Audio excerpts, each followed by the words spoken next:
I started out as a podcaster.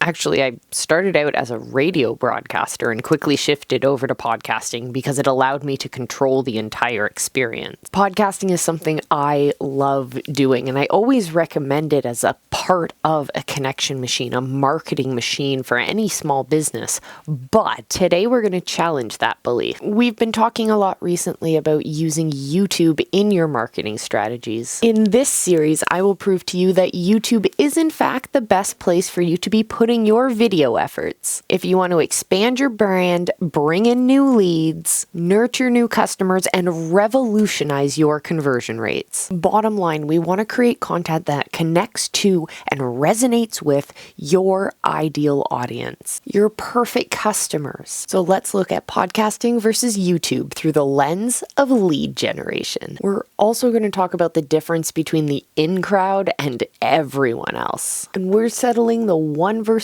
many debate when it comes to loyalty, community, and follower counts. Place your bets down in the comments, YouTube or podcasting. Roll the intro.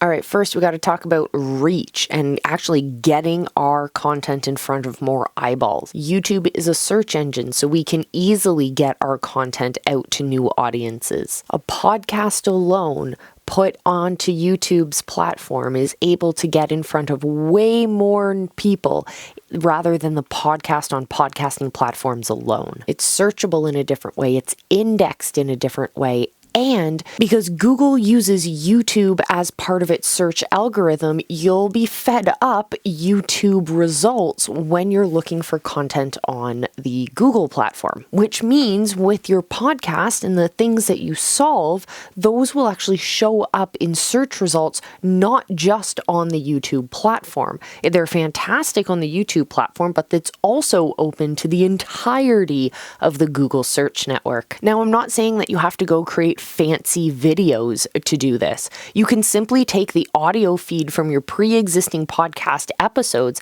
and upload them with a single image as the background. People understand this format, and a lot of people will consume your podcast in this YouTube podcast format. It's the perfect time to get to today's question of the day. I'm curious if you have a podcast or a YouTube channel, or maybe you have both. Either way, let me know down in the comments. I'd love to see your channels. I'd love to check out your podcast. Shout them out below. Check out each other's content as well. It would be fun to check it all out. So we want our content in front of more people's eyeballs. We know how to do that because we're utilizing YouTube as a search algorithm.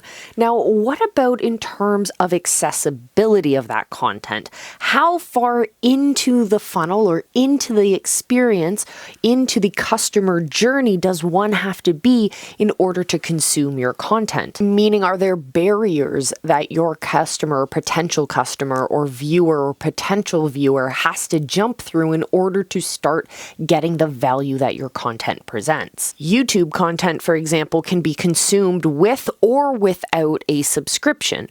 Most podcast platforms require you to subscribe to the podcast in order to start downloading it. Because of its accessibility, YouTube-based content tends to generate more views and more consumption of that piece of content than podcast platforms alone. And imagine the power when you combine the two of them together.